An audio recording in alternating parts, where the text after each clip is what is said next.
आप देख रहे हैं उत्तराखंड लाइव न्यूज, खबरों की सच्चाई तक।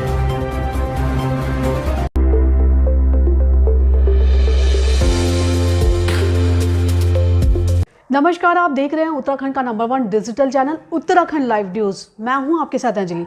चलिए रुक करते हैं खबरों की ओर। आई फ्लू इस कदर बढ़ता जा रहा है कि स्कूलों में ज़्यादा से ज़्यादा बच्चों में आई फ्लू की वजह से छुट्टी पर चल रहे हैं। आई फ्लू के मामले इस कदर बढ़ते हुए देखकर पार्षद रमेश कुमार मंगू ने अपने क्षेत्र के प्राइमरी स्कूल सुभाष नगर व भारूवाला ग्रांट राजकीय प्राथमिक विद्यालय उगलभट्टा में आई फ्लू नेत्र विशेषज्ञ डॉक्टर स्मिता मेहरा के माध्यम से बच्चों का प्रशिक्षण करवाकर निःशुल्क दवा वितरित की गई। वहीं लगभग 250 बच्चों ने इस जाँच का लाभ लिया। मौके पर मौजूद पार्षद रमेश कुमार मंगू ने बताया कि रोज आई फ्लू के मामले देखने को मिल रहे हैं। खासकर ये स्कूली बच्चों में तेजी से फैल रहा है, जिससे बच्चों की पढ़ाई भी प्रभावित हो रही है। इन दिनों स्कूलों में काफ़ी बच्चों को आई फ्लू हो रखा है और भी हो सकता है, इसलिए डॉक्टर स्मिता मेहरा की निगरानी में बच्चों को 2 प्रकार के आई ड्रॉप दे रहे हैं, जो कि एक आई फ्लू होने से रोकता है, तो जबकि दूसरा ड्रॉप उन बच्चों के लिए है जो कि आई फ्लू जिनको हो रखा है। नेत्र सर्जन डॉक्टर स्मिता मेहरा ने बताया कि आजकल आई फ्लू काफ़ी तेजी से फैल रहा है, खासकर स्कूली बच्चों में ज़्यादा देखने को मिल रहा है। उन्होंने बताया कि कैसे अपनी दिनचर्या में सावधानी बरतनी चाहिए। वहीं डॉक्टर स्मिता मेहरा ने पार्षद रमेश कुमार मंगू का धन्यवाद किया। साथ ही सभी स्कूलों के प्रिंसिपल्स ने भी रमेश कुमार मंगू का धन्यवाद किया। प्राइमरी स्कूल है, एक दिन वहाँ मैं सफाई करा रहा था अभी 2-3 दिन पहले, तो बच्चों को देखा कि काफ़ी आंखों में उनके तकलीफ़ सी लग रही थी। तो मैंने डॉक्टर स्मिता मेहरा जी से बात करी, तो उन्होंने बड़े शहर स्वीकार कर लिया कि मैं आपके साथ आकर यहाँ पर कैंप में बच्चों की देखभाल कर दूँगी, जो निःशुल्क होगा। जबकि उनके पास टाइम नहीं होता, लेकिन उन्होंने फिर भी टाइम निकाला। तो ऐसे लोगों से प्रेरणा मिलती है समाज के लिए कि वो हमारे साथ मिलकर इतना अच्छा काम करा उन्होंने। और कम से कम यहाँ 200-250 बच्चों का चेकअप हुआ है दोनों स्कूलों में। तो मैं उनका बहुत धन्यवाद करूँगा। हमारे जज साहब हैं, महेश्वरी जी, इन्होंने भी सहयोग किया। हमारे मेंदोला जी हैं, प्रिंसिपल साहब हैं। तो बहुत इन सबका सहयोग मिला और बहुत अच्छा लग रहा है कि मेरे माध्यम से और डॉक्टर साहब के माध्यम से कुछ बच्चों को राहत मिलेगी, जिससे ये फ्लू फैलने से रुकेगा। ये कहना चाहूँगा कि जैसे डॉक्टर साहब ने बताया है कि जब किसी को फ्लू होता है, उस पर बार बार आँखों पर हाथ ना लगाएं। अगर पानी भी निकलता है, टिश्यू पेपर या रुमाल से साफ़ करें, क्योंकि ये बताया डॉक्टर साहब ने कि देखने से नहीं फैलता, ये छूने से फैलता है। अगर एक दूसरे को छुआ जाएगा तो फैलेगा। तो इसीलिए ये ध्यान रखना है कि जब भी किसी को फ्लू हो तो वो अपने आप को थोड़ा सा संभाले और अपनी जो देखभाल है वो ठीक से करे। ये हमारे छात्रों में बहुत ही परेशानी आजकल है, आँख में जो ये आई फ्लू की बीमारी हो रही है।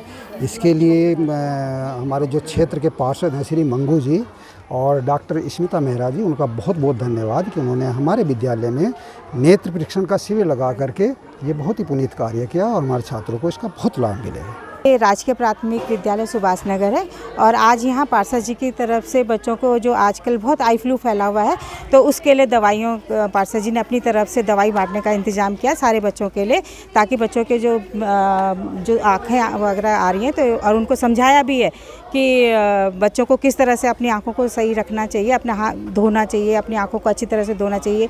और जो डॉक्टर हैं उन्होंने उनको चेक करके उनको आँखों की उनके आई फ्लू की दवाइयाँ दी गई हैं। तो बहुत बहुत धन्यवाद है पार्षद जी का, क्योंकि हमने जब भी उनको किसी भी चीज़ की ज़रूरत पड़ी है, पार्षद जी ने हमेशा हमारा साथ दिया है। आप ये ग्राउंड देख रहे हैं, कितना बड़ा ग्राउंड है, तो इसकी साफ़ सफाई वगैरह, जब भी इनकी घास कटवाना हो या कुछ भी हो, जब भी हमें ज़रूरत पड़ी है तो हमेशा पार्षद जी ने हमारा साथ दिया है। डॉक्टर साहब का भी बहुत बहुत धन्यवाद करेंगे, जिन्होंने अपना कीमती समय निकालकर हमारे स्कूल के बच्चों को अपना समय दिया। जैसा कि सब लोगों को पता है, आजकल आई फ्लू बहुत फैला हुआ है।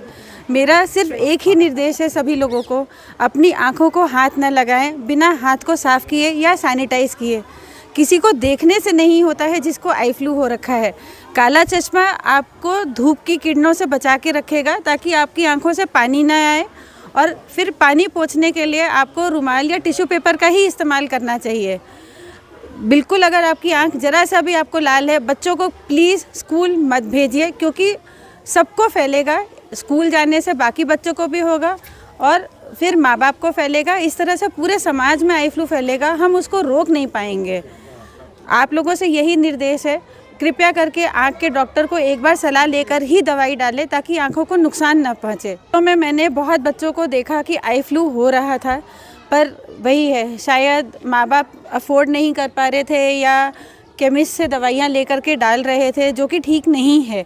क्योंकि अगर हम आँख देख कर के दवाई देते हैं तो दो तरीके के आई फ्लू फैले हुए हैं, एक जिसमें कीचड़ बहुत आ रहा है जो बाकी बैक्टीरियल है, और एक है वायरल जिसमें आँख बहुत ज़्यादा लाल है। तो दोनों में ही अलग तरीके की दवाइयाँ चाहिए हमारे को। मैं बहुत आभारी हूँ इनकी कि इन्होंने इस तरह की एक तो समाज सेवा करी और मेरे को भी इसका हिस्सा बनाया, ताकि हम जो बच्चे नहीं अफोर्ड कर पा रहे हैं कम से कम हम उनको इलाज दे करके उनकी आँखों को ठीक कर पाएंगे, है ना, रोशनी नहीं ख़राब होगी और बच्चों को भी दवाई मिल गई। और इसके लिए पार्षद मंगू जी का बहुत बहुत धन्यवाद, है ना। आगे भी फ्यूचर में हम लोग यही कोशिश करेंगे कि इसी तरह के कैंप्स लगा करके लोगों का भला कर सकें। अभी के लिए फिलहाल इतना ही काफ़ी। बने रहिए उत्तराखंड लाइव न्यूज़ के साथ।